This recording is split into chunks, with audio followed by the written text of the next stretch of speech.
अनि मेरो स्वरूपमा बनिएका मानव तिमी, मेरो लागि अति सुन्दर तिमी मेरै हो।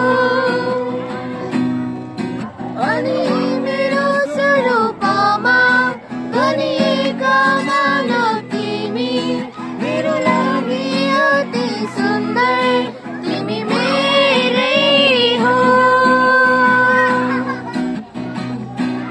पापको रूप धाल्याए विच्छेद गराए, प्रेमको सुन्दर बगैँचा स्वार्थले जलाए। पापको रूप धाल्याए विच्छेद गराए, प्रेमको सुन्दर